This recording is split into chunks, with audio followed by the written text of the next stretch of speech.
Does it happen to you that you look at your upcoming week in your calendar and you feel a rush of anxiety coming?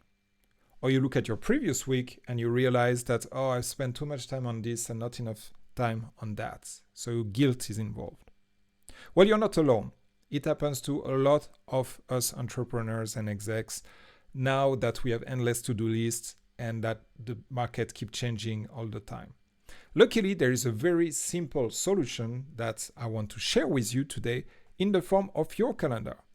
I'm going to share with you a simple 3 steps method that we use to turn your calendar into a source of peace of mind, reduction of anxiety, and surprisingly, increased revenue. Sounds useful? Let's rock!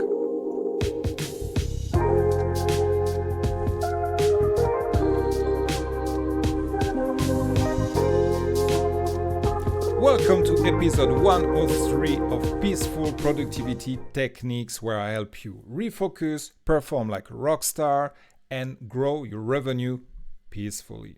My name is Arnaud Sizi. I'm a focus and productivity coach, and I'm pumped to be here today because I've started this show not too long ago, and you guys have already been so generous with your feedback, with your messages, with your comments, that I cannot tell you how much more exciting this whole project is. You know, that's one thing to record a show every week trying to add value, but the moment people start to react and tell me, hey, you should talk about that. Oh, your light is weird. The microphone is, what's the brand of your microphone, and things like that. It really makes it much more real, and I'm super grateful for you guys. So today we're going to talk about how you can use your schedule, your calendar, to increase your peace of mind. And before, I hear already some criticism. Why do I care about peace of mind? All I want is grow my business. Well, yeah, you want to grow your business, you want to grow your revenue, but you want to do that with peace of mind, and I will explain why in a moment. Before I get into that, if you want to double your output, save up to 3 hours per day, and generally kick ass 7 days a week, and by kick ass, I mean grow your business or spend time with your loved one or be amazing at the sport that you do. No matter what you want to put your energy in, if you want to do it at 100%, 7 days per week, go to peacefulproductivity.coach/7 days. If you're on YouTube, the link is right below. If you're listening on iTunes or Spotify or elsewhere, first of all, thank you for listening. And the address is peacefulproductivity.coach/7 days. There you will find my cheat sheet, which is called 7 Great Days per Week, that will take you through 3 powerful steps, 3 powerful tools that you can take in order to have a great week, 7 days per week. peacefulproductivity.coach/7 days for your free cheat sheet. Go there, take it, enjoy, thank me later. All right, guys, on to the main topic, how you can use your calendar as a peace of mind tool. Why does peace of mind matter? 2 reasons. First of all, which kind of impact do you think having a mind at peace will have on you when you talk with a client, when you talk with a prospective client, when you talk with an investor, when you talk with the board of direction if you're employed? Which kind of impact having peace of mind will have when you talk with people in your life, your significant others, your friends, your business partners? I think you know where I'm going with that. Peace of mind it's much more than just, in the lotus position on top of an Asian mountain. It's about being your best self and your most present self at all moments. So it has some very practical business application. The second reason is that if you ignore that, you just focus on your business goals, you make a ton of money, and you don't care about your own peace of mind, then you will become one of those successful but miserable people that we see and hear all the time. People who tweet frantically, I'm not going to name names, people who tweet frantically, who get divorced, who get bankrupt all of a sudden for no reason, who have some breakdown, depression, things like that. Those people, amazing business people, terrible at taking care of themselves and peace of mind. So that's already a great reason why you want to not underestimate the importance of your peace of mind. Today, I have 3 main points to make in order for you to use your calendar, your schedule as a peace of mind tool. Number 1, prioritize your solo activity first. Solo activity, I mean, sometimes I call them also self-love activity. The reason why you want to put that first is because they are the easiest to be swallowed by everything else. As humans, we are social creatures. We want to help others. We want to be useful. We want to provide for others. And we tend to put our needs at the bottom of the priority ladder. And obviously, we don't want that. You've heard 1,000 times the idea of the image of if you're on a plane and there's a crash or something, there's an accident, you put your oxygen mask first and then you help others. That's a useful metaphor that we want to apply in our life. You first need to take care of yourself and then of the others. How to schedule your solo time, your self-love time in the calendar and prioritize it over other activities. Take 20 minutes, take 10 minutes, take 5 minutes. Ideally 20 minutes, but if you cannot, take at least 5 minutes and look at your previous week. What are some activities that made you feel good? Maybe activities that you did just once the previous week, but that were really a game changer in how you felt for the rest of that day. And put it in a bucket that I call self-love activities. Maybe it's meditation, maybe it's journaling, maybe it's some breathing exercise, maybe it's sport. Doesn't matter. Put it in that bucket. Then set 3 windows during your day for self-love activity. 1 in the morning, 1 after lunch, 1 at the end of your workday, or in the evening before you get to bed. Now, I want to zoom in on it as well, because there are a lot of people out there who will talk about the perfect morning routine, the perfect evening routine. I don't really believe in that anymore. I believe that there are some good habits that are helping you live a fulfilled, productive, and rich life. But I also believe that we're a cyclical creature. 3 months ago, journaling was everything to me. I was journaling 2 times a day. I was journaling like 7 days a week. I was journaling all the time. And that was so helpful. Now it's been like a month and a half since I haven't journaled at all. I do something different. And 3 months from now, I might do something different. The one constant thing that doesn't change is having this space for self-love, activities which are just for me. Set it 1 in the morning, 1 in the middle of your day, and 1 in the evening. Pro tip, for the 1 in the middle of your day, you don't want it to impact your other possible meetings. So what I do on that is that within my Google Calendar, I have 2 kind of calendars. It's the same email address, but it's 2 kind of calendars. One is linked with my Calendly and one isn't. This way I can put this kind of phantom event and move it through the day without blocking people booking me.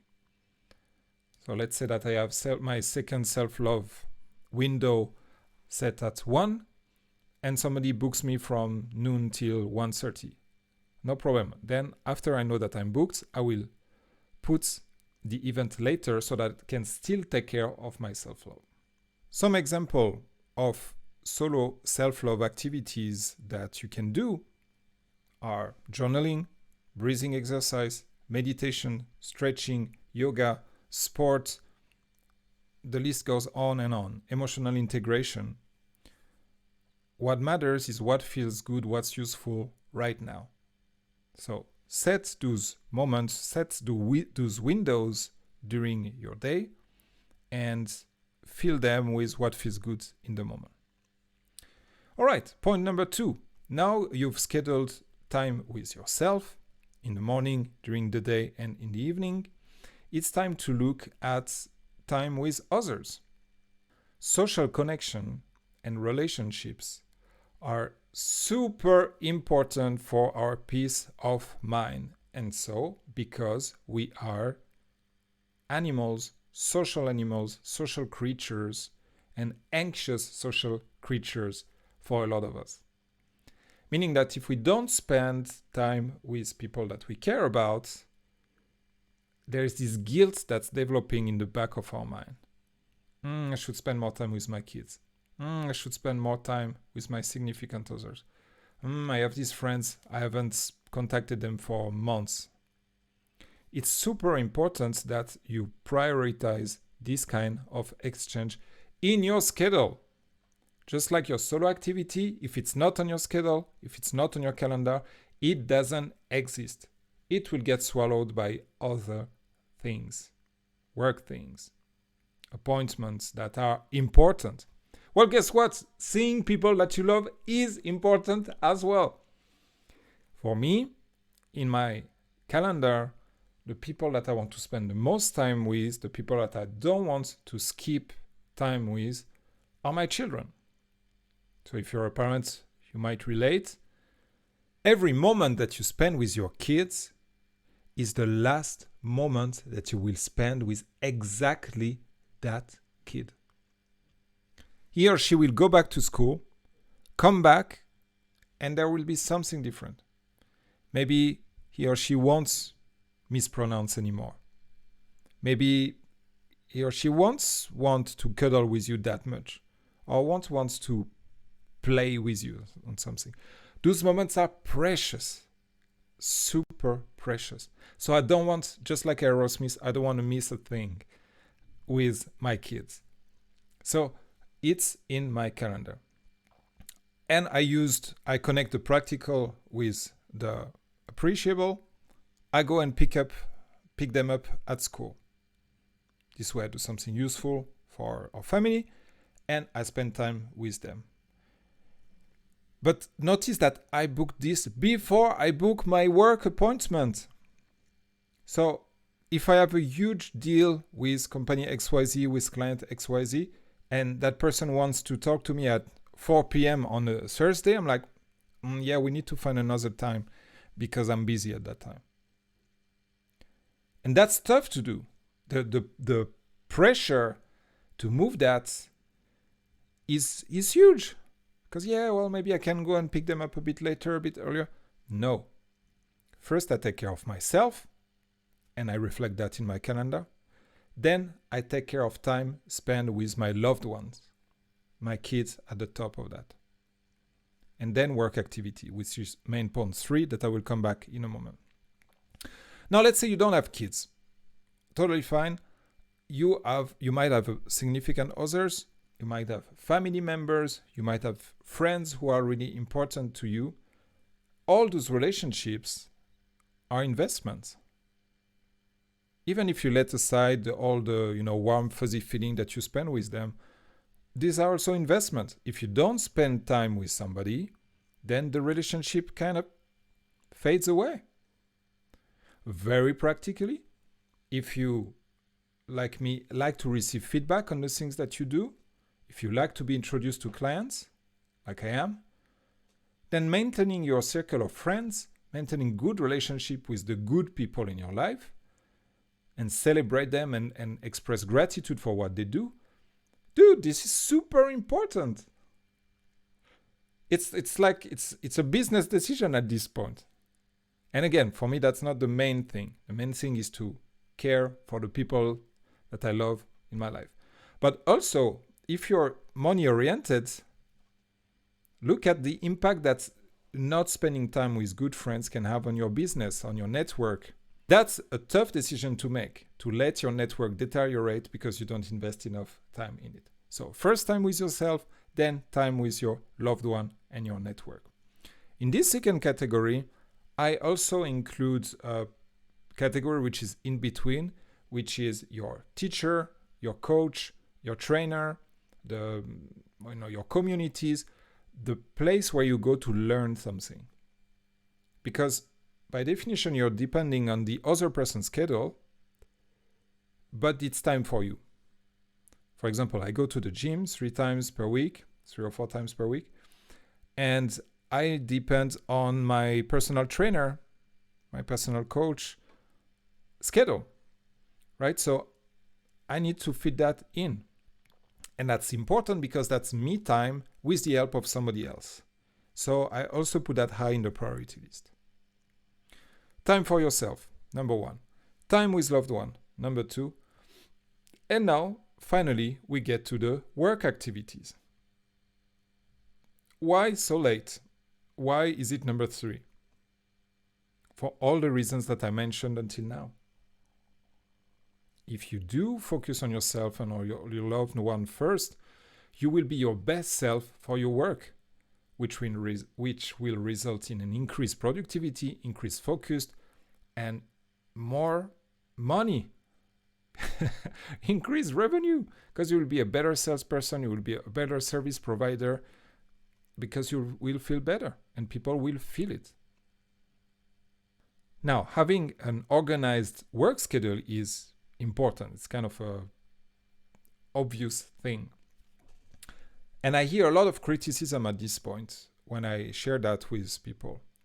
I hear, I don't want to be a robot. I don't want to overcomplicate it in my schedule. My schedule is already too filled with things. I want it to be more, I like to improvise. And my reaction to that is, first of all, no, you don't. No, you don't. You say you do, but then you feel guilty because you haven't done what you wanted to do. Or you feel anxious because you're not sure what you need to do next because you haven't watched my previous video on to-do lists. Or, you feel great for a moment, but then you kind of lost. So for most people, no, you don't. You like structure because structure brings you actually freedom. But the other thing is that we're not going to pack your schedule with every little second, because that goes against your well-being, and well-being equal money. And we want you to grow your revenue. So no, we are not going to do that. There are just 3 levels to take into consideration when organizing your work schedule. Quality time with my current clients. Make sure that they have enough access to me.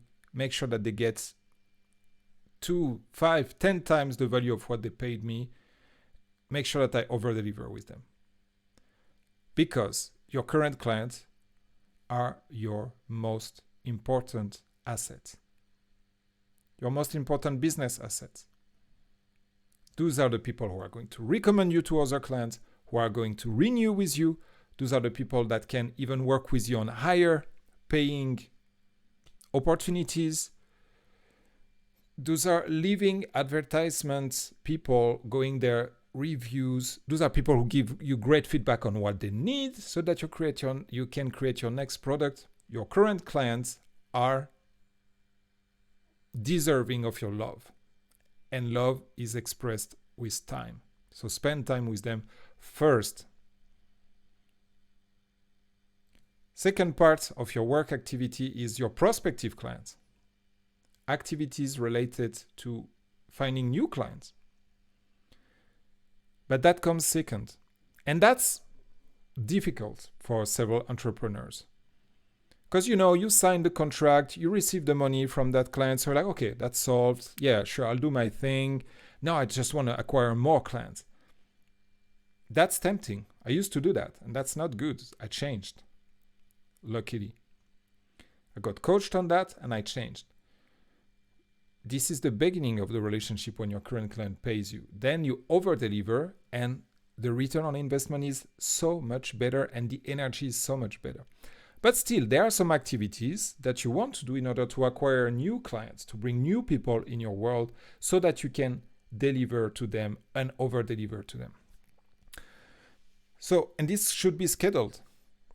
if you don't do outreach regularly, in some form or another, right? We're not talking about marketing strategy here. Maybe it's time to create your ads. Maybe it's time to create your content. Maybe it's time to find strategic partner. Maybe it's you going to meetings, in-person meetings.